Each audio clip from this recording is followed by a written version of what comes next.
Hi, in this video I'll be talking about Palantir. Okay, somebody asked me about it, so I'll be talking about Palantir. First of all, you have to understand that Palantir is basically a B2G business. What they do is they basically combine and they basically accumulate data from multiple sources and then they compile it and help in decision making of whoever their client is.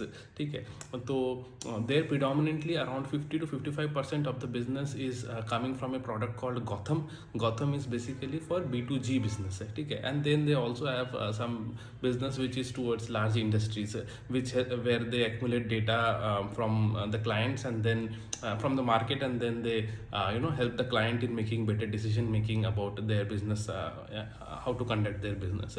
But at a fundamental level, we cannot forget that it is predominantly a B2G business. AI play, but it is B2G, business to government. 55% of it is from government. Okay. Now another thing that we should remember when we understand Palantir is that to understand Palantir, you have to understand the CEO of Palantir. His name is Alex Karp. You can hear his interviews in the YouTube. You will hear it. He is like totally at a different level. Okay, that fellow is a super brilliant guy, and yeah, you have to understand, there is this trio: Alex Karp, JD Vance, and this Peter Thiel. Peter Thiel is that guy. He's one of those founders of the PayPal. Okay, and he is also in that Y. He is also the main founder of that Y Combinator. You can hear his video is there on YouTube about how to build companies and how to build monopolies. Like these are, you have to understand that these are like super brilliant people. Okay, this Peter Thiel and Alex Karp, and they are very close to this US Vice President JD Vance. So that is the combination. That is how the business entire fits. Like basically, as you have to understand that since JD Vance is the vice president, him being there helps Palantir in getting different government contracts. So that is very important. So basically, that is very crucial thing, because ultimately it is B2G na, so you need somebody who will support you in the government. So that is very important. Number two thing we have to understand is, when we see the business fundamentals about Palantir, it is growing at top line is at around 60%, around top line 60% CAGR. So it is growing, bottom line is growing at around 100% CAGR. So business is well. Now coming to the question of valuations. If you see the valuations, it is like eye-watering valuations. Valuation is around 300 350 is the PE. So that is obviously crazy. I don't have to explain it. It is obviously crazy. So that is the story. The business model is that we cannot forget, at the end of the day, it is a B2G business.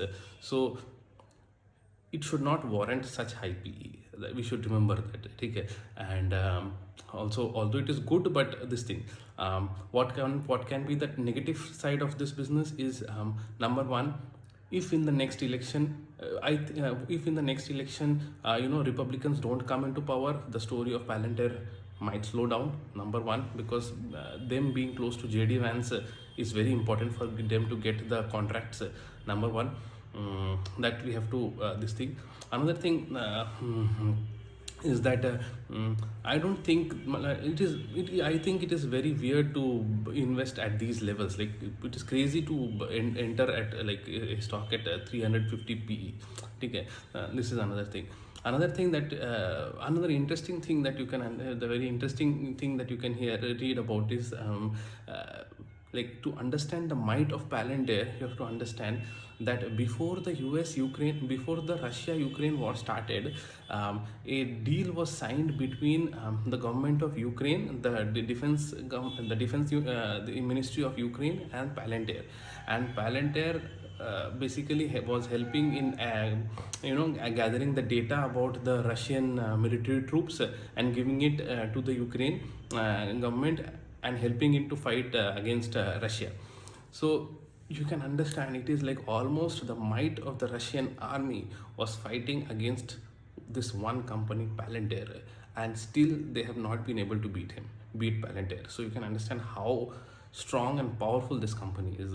Okay, but then that is the story. If you ask my personal opinion, what was my story with Palantir?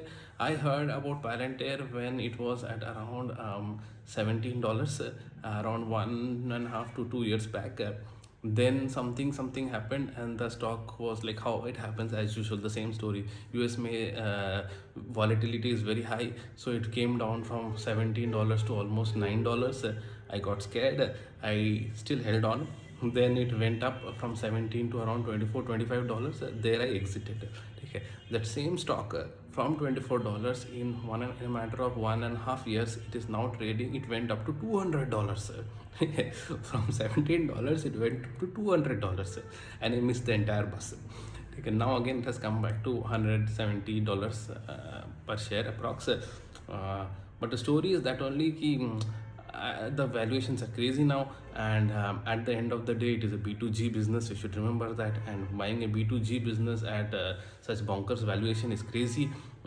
And but having said that, if you ask me, if somebody is to buy is thinking of buying the defense sector companies, like even in India, if you see those Krishna Defense is there, Zen Technologies, whatever, I don't want to name any, the whatever the defense companies that are there listed in India, Zen, all these companies, I still feel Palantir is a better bet than the listed defense companies in India, because obviously the runway of growth is much higher. Hmm. So if somebody is into defense companies, B2G type companies, defense companies, then Palantir one can consider. Having said that, I don't really like such B2G companies. I like AI companies, but I don't like AI B2G companies. I like B2C AI companies. I'll talk about few of them in subsequent videos. I like Unity Software, I like Cloudflare, I like CrowdStrike. Other companies are there, I will talk about them. Thank you.